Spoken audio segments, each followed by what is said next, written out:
slowly encroaching on my space up here. I have conspiracy theorists about all the stuff that gets done up here.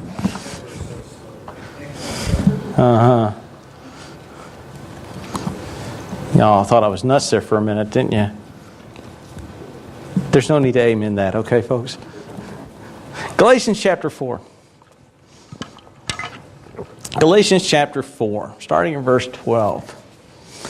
And it's good to be in the house of the Lord today, is it not?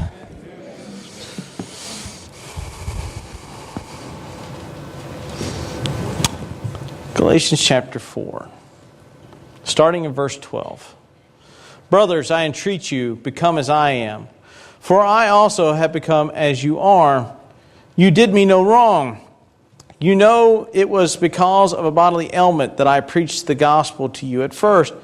And though my condition was a trial to you, you did not scorn or despise me, but received me as an angel of God, as Christ Jesus. What then has become of your blessedness? For I testify to you that, if possible, you would have gouged out your own eyes and given them to me. Have I then become your enemy by telling you the truth? They make much of you, but for no good purpose. They want to shut you out, that you may make much of them. It is always to be good to be made much of for a good purpose, and not only when I am present with you, my little children, for whom I am again in anguish of childbirth until Christ is formed in you. I wished I could be present with you now and change my tone, for I am perplexed about you. Interesting passage right here in the middle. Notice that Paul has changed the way he's addressing the Galatians. If you go all the way back to chapter 1, notice he begins with, I am amazed, bewildered, that you are abandoning the one true God. And then you go to chapter 3, and the phrase is, you foolish Galatians. And when we talked about the word fool there, does not mean village idiot or court jester, but more along the lines of the way we'd use the word stupid. You stupid Galatians! You morons! And he softens his tone now with them and calls them brothers. And he begins to talk to them about how he first arrives with them and how they received him before they made their transition away from grace alone to grace plus works. And how it has changed the way now they receive the apostle of Jesus Christ. That thing is really starting to bug me. Push that in like that. I entreat you, become as I am, for I have also become as you are, and you have done me no wrong. This phrase is difficult to translate in the Greek. It is extremely wooden and it's extremely rough. And I guarantee you, unless you have the NLT, New Living Translation, you have pretty much what I have here. This is one occasion where the New Living Translation actually crushes and gets the full sense of what the Greek verbiage is saying. And I will read it for you. Dear brothers and sisters, I plead with you to live as I do in the freedom of these things, for I have become like you Gentiles, who are free from the law.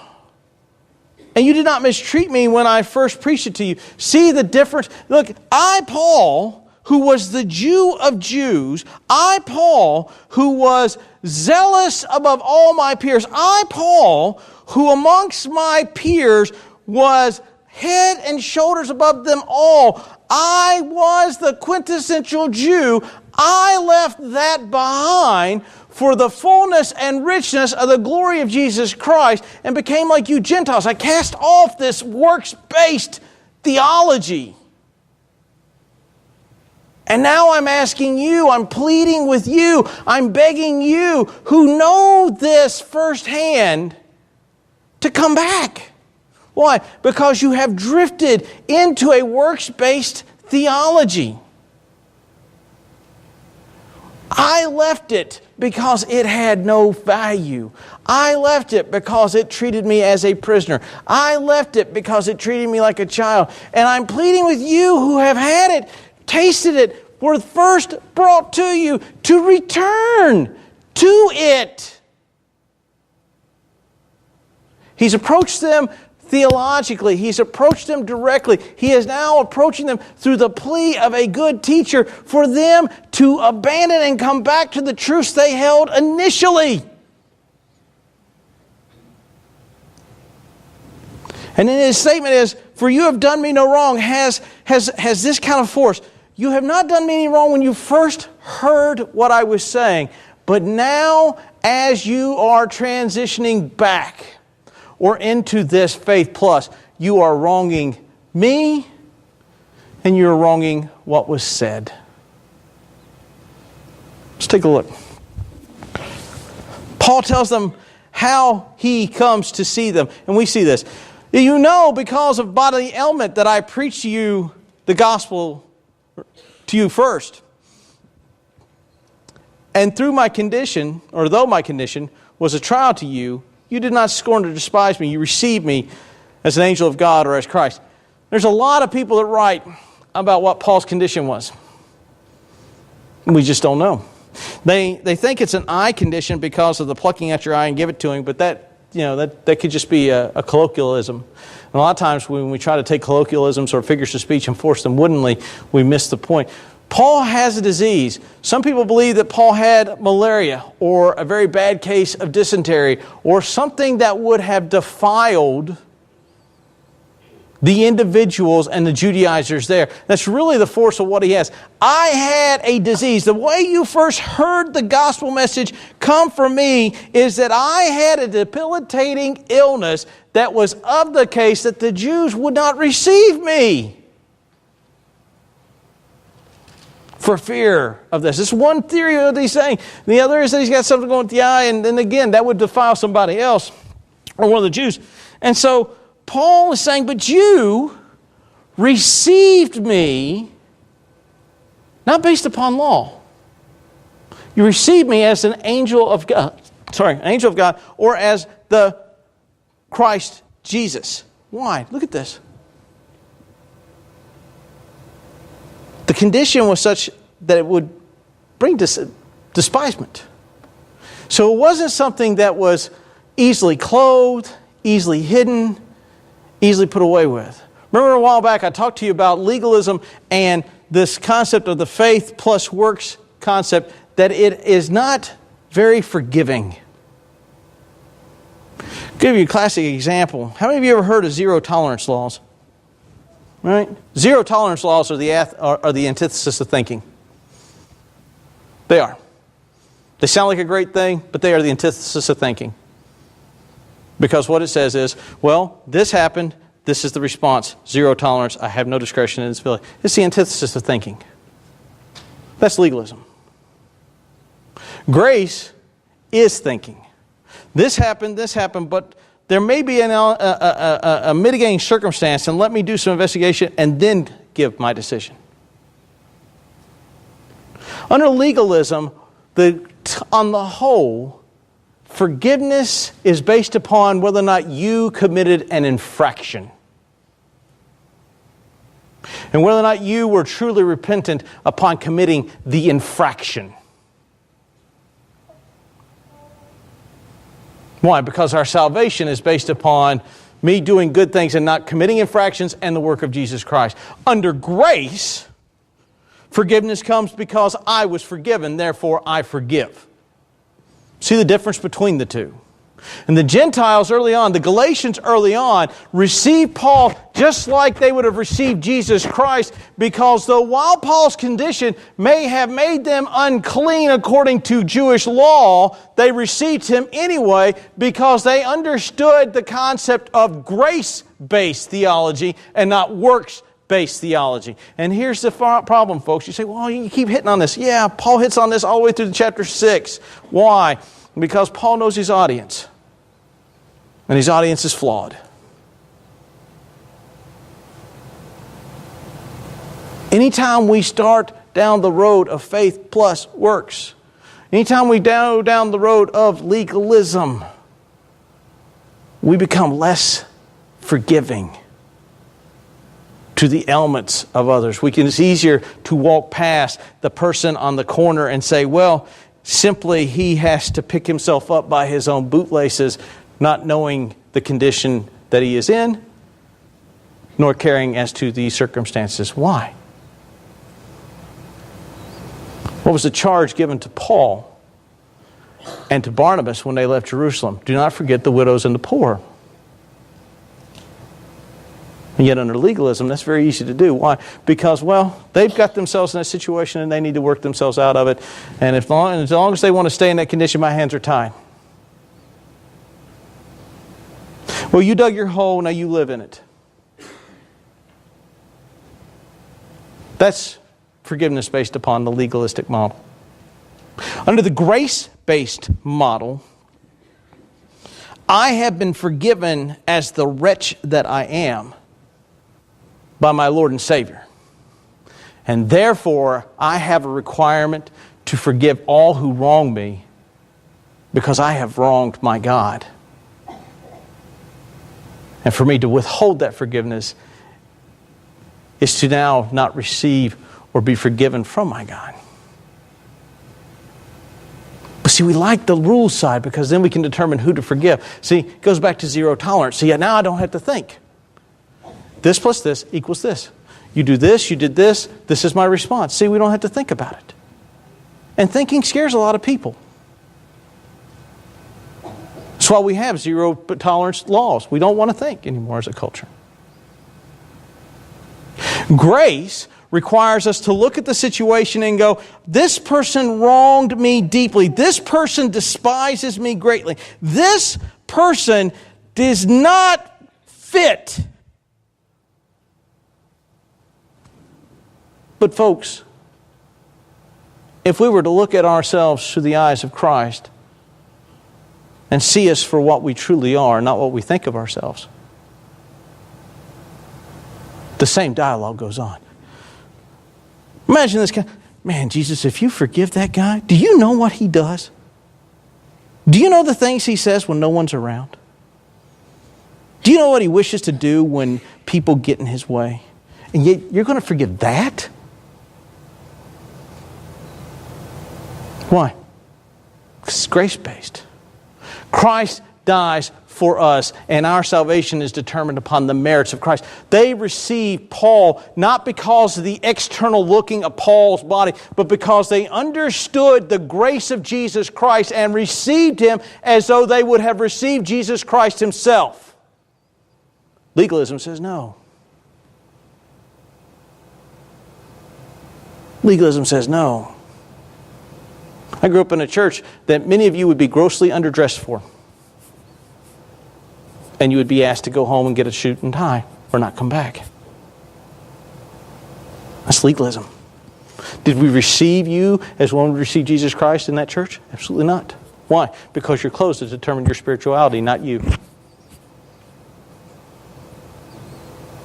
What? We have this in a culture today. We have this in our own culture today. We do this a lot. And Paul is making this point to them. And then notice what Paul says as I take a drink. You didn't despise me. But check this out. What then has become of your blessedness? You people who receive me like Jesus Christ, you people who receive me in a state of vile appearance, whether it's dysentery or malaria or a gaping sore eye that has pus and ugly stuff that just kind of oozes down. Imagine me preaching with this big giant ooze going down my chin. Yeah, and then I got something on my glasses, so now clean those for a minute there. I'm not going to ask you if it's warm in here. I think I'm sweating because I was watching Eric play the drums. Either that or when I got up this morning, I thought about going for a run, and I am so exhausted. I don't even have to say it's funnier when you laugh. Y'all got that one. What has happened of your blessedness? You people who receive me graciously, even though physically I was detestable, even though physically I could make you unclean, you receive me. But now, in your legalistic faith plus mindset, where is that blessedness now? Where is that grace now? Why does legalism affect the church, and why is it important? Because it affects how we treat members of the body and affects how we live our life to the world. Which is why it's very easy to say, don't go to that church, there's nothing but hypocrites that live there. Or churches are full of hypocrites. You're right, we are. Come join us like the rest of us. Come on, you're one too. Because we have a set of rules that we claim we live to, and then we expect grace when we break them. How many of us love to get grace when we break the rules? Right? I have never seen any, when I had a soldier come to me and ask me, "Chaplain, will you please talk to my chain of command? And because they're about ready to hammer me through the floor, go, but I deserve it, and you go tell them to max me out." To max someone out is give them the total. I've never had a soldier go, "Chaplain, when you go and tell my chain of command, I want the full penalty. Tell them to give me everything. You go tell my commander I'm guilty and max me out." I would look at him and have him locked up on the 5th floor. That's where they go for the mental patients. Why? Because usually when they come, go, "Chaplain, can you talk to my chain of command about being lenient?" We all want leniency when we're the one breaking the rules. But here's the problem. Are we lenient to those who break the rules against us?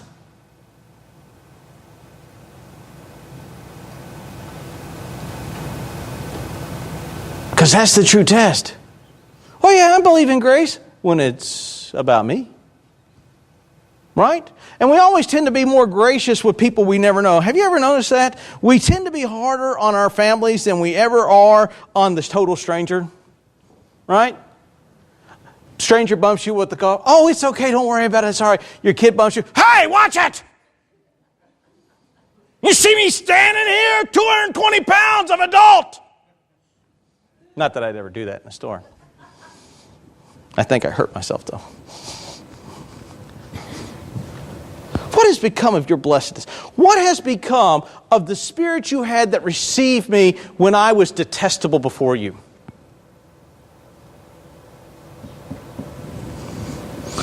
For if I testify that if possible you would have gouged out your eyes and given them to me, you would have removed body parts to give me when you first met. Now you don't even know me. You treat me despicably. This goes back to that first part. You did not wrong me then, but you are beginning to wrong me now. Such commitment that if Paul's ailment was about his eye, they would have plucked out their own eye.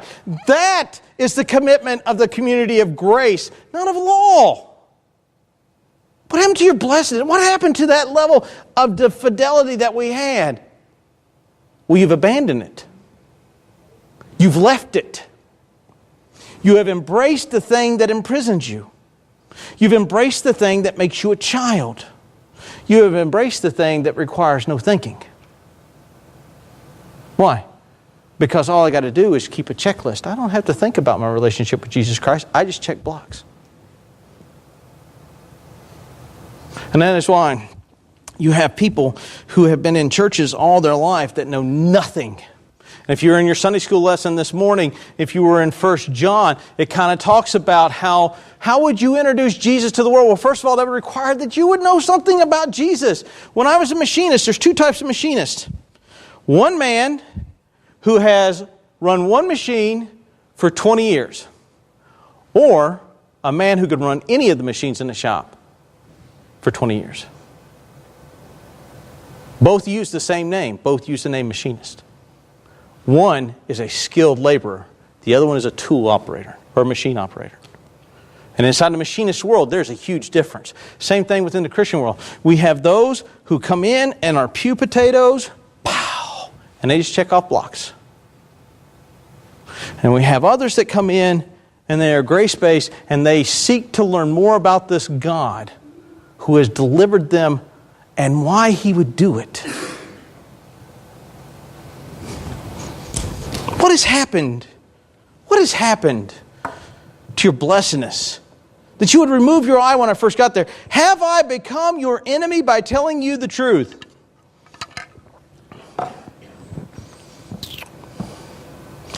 How many of you have ever had the difficult conversation of having to tell someone about the behavior of a loved one and know they're not going to believe you? You know, I'm here to talk to you, or have to go talk to somebody about their behavior. I'm here to talk to you about your behavior. This is what I've been noticing. And what is normally the reaction? Is it always, Brother Ashley, thank you so much for pointing out my behavior and the flaw that I have, and let's pray together and resolve to live in newness of life and in harmony together as good bodily Christians.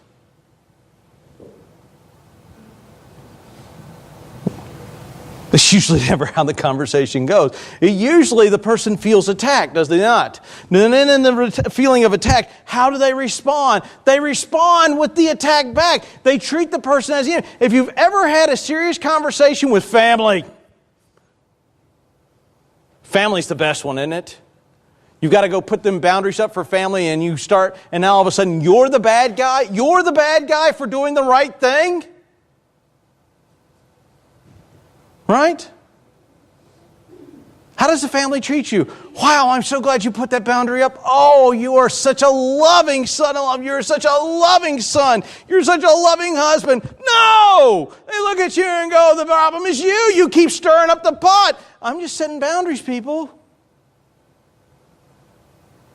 Paul has addressed this congregation and said, you have crossed a boundary back away from salvation by faith alone. And because I speak the truth to you, you now treat me as an enemy. When I was in Italy, I had the contemporary service, which was kind of odd because at the time I wasn't a very contemporary fan. And they just said, well, you're Southern Baptist, and Southern Baptists like contemporary music, so we'll put you in a contemporary service. I said, Southern Baptists like chicken too, but I'm not working at Popeyes. That kind of logic, you can build just about any case against anybody. So anyhow, I get down there, and I have a strain of legalism, and I have a strain of Judaizer controversy in there. I come to find out it was 3, but I identified 2 that were teaching a works-based salvation. One was a chaplain that was paired with me, and I got him removed because he was a heretic. Because he denied the third person of the triune God. That makes you a heretic. And he was preaching works-based theology. That makes you a heretic. Both of those. Get the H word for that one. And then I identified another individual, and he was working in the Cadence Ministry House. Now, this doesn't mean that Cadence Ministry is the same way, but this guy was in the Cadence Ministry House. And he had built a Jewish yeshiva on Friday night, except he wouldn't use the terminology. He would just call it a family dinner time. And then the girls would go off and do a teaching, and the guys would say, which is very much like a Jewish yeshiva. And then they would begin to teach this faith plus doctrine. And in the 3 years I was there, I worked very hard to eradicate it. Because, folks, that's poison to the evangelical church. That's poison to those who believe in the Trinity when you don't believe in one of the members. It's kind of like me denying that Kimmy is my child. For those of you that have seen her, can I really make that case? No, she's all me, all day on steroids.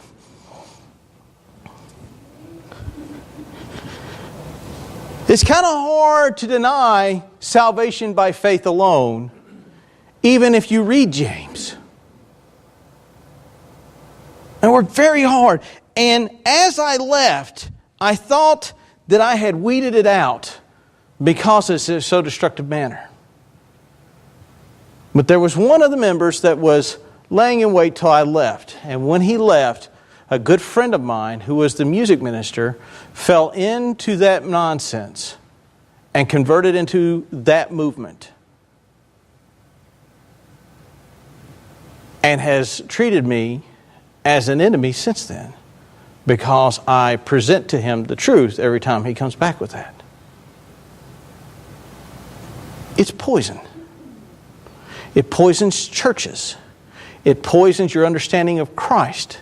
It poisons the work and benefit of Christ.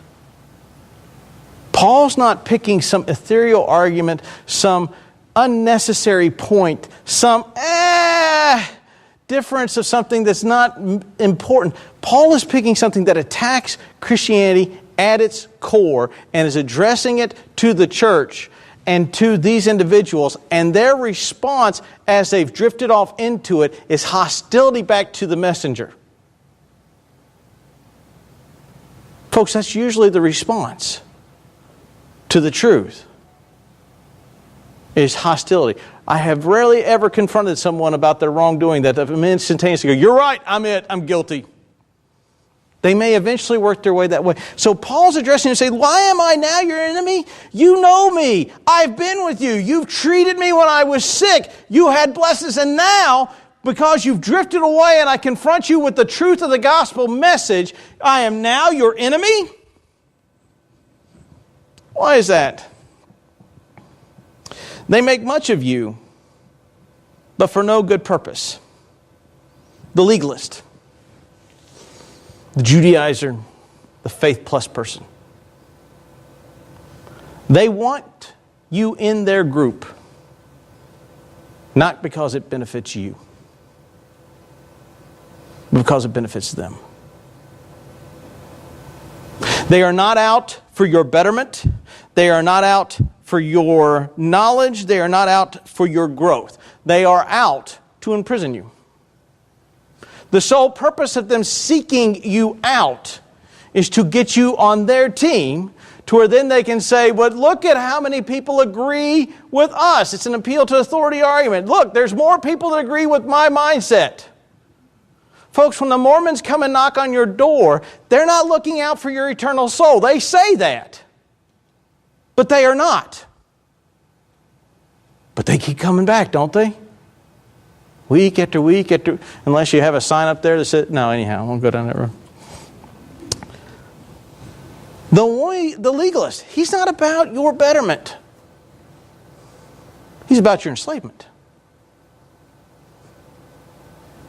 Bart Ehrman, if you were here on Wednesday night, made the point about pastors, and an excellent point, that a lot of pastors do not bring things up to their congregations because, one, they don't want to instill doubt in teaching people the idea about the text or different viewpoints about the text, because they don't want the people to think that there's this doubtable concept about the security of the Bible, and that pastors are about conformity and professors are about educating.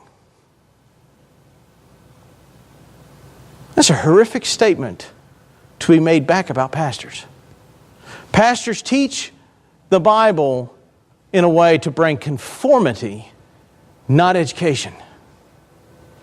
Conformity of belief, not making you thinkers. Is that really what we want? For you to be taught what you would conform to, not what you might want to study and know? See, within the church we hear the word question or let me teach you a differing view, and we think that somehow that's going to lead people down the road of hell. Here's the thing. The great concept of being a teacher is that it's okay to hold to different theologies. I hold to probably a different view at the end time than many of you. I came up in a different time. Neither one of those will send us to hell. Neither one of those disturbs the doctrine of the Trinity. Neither one of those disturbs the doctrine of the Son. Neither one of those disturbs how salvation occurs. And the fact of the matter is, I like the idea of the pan-millennialist. When it all pans out, we'll know. It's funnier when you laugh. But yet, you'll have people that will fight tooth and nail today that say that if you don't believe this, you're not Christian.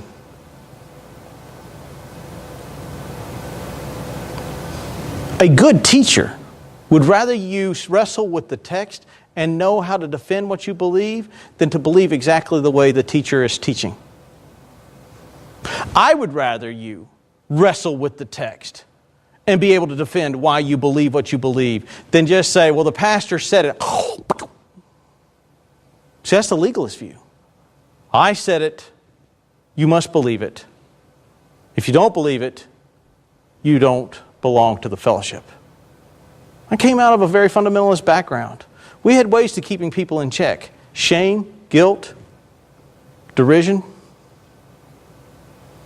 You don't ever leave. Why? Because we'll shame you into coming back. Are they out for my betterment? Were they out for the betterment of my soul, or that I maintain certain rules? Is that grace? Is that the grace of God demonstrated to man? Or is that law?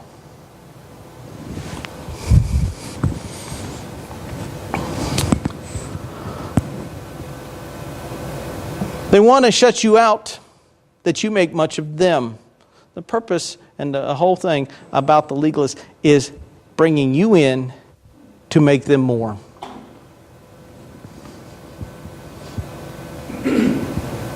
It is always good to be made much of. It is a good thing for you to be wanted. It is a good thing for people to seek you out and to train you.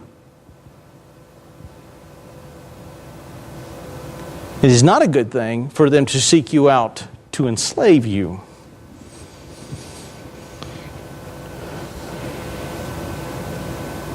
And not only for when I am present with you, my little children, for whom again I am in anguish of childbirth until Christ is formed with you. One of the accusations against Paul is Paul's not here, Paul has abandoned you. We're here and we're here to take care of you. See, Paul has abandoned you to this false message, but we're here and we'll take care of you. And Paul says, I would love to be with you, and even when I am with you, I would teach you the exact same message as I'm writing in this letter, because the message it doesn't change in my presence or not in my presence, because the message is based upon what Christ does. And I am like a mother who's giving birth, hoping that this thing of Jesus, this activity of Jesus, gives birth in your heart and in you and change you from a path of faith plus to faith alone.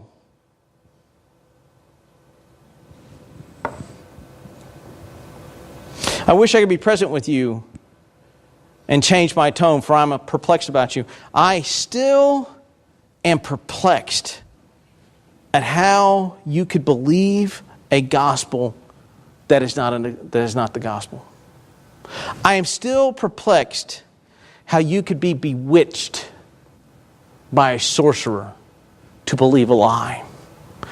I am still befuddled that you would throw down your weaponry. That's what it means when Paul says abandon or desert. To throw down your weaponry and pick up the weaponry of the enemy and fight against the cause of Christ. I am perplexed that you could do that, having once tasted the freedom of grace alone. Paul's question is as true today for us as it was then for the Galatians. Do we embrace legalism? If we do, then we are embracing a religious belief that is void or soon will be void of graciousness. Do we like to have a nice set of rules to check off in our lives and make everyone else adhere to them as well, for them to be believers? Well, if that's the case, then that eliminates thinking about who God is in your life, because all I do is check blocks. Should Paul look at us and ask why he is perplexed? If you're here today, so I've tried to live my life by rules. I've tried to live my life by being a good man, being a good person, being a good woman, a good kid. Folks, you can't be good enough. And you say, you've said this a bunch, you're right. I keep saying it again. You can't be good enough. You can't be rich enough, pretty enough, handsome enough, smart enough, dressed enough. There's not an enough that can win you salvation. Salvation comes because the Father, at the appointed time in history, sent His Son into the world to be nailed to a tree for your crime.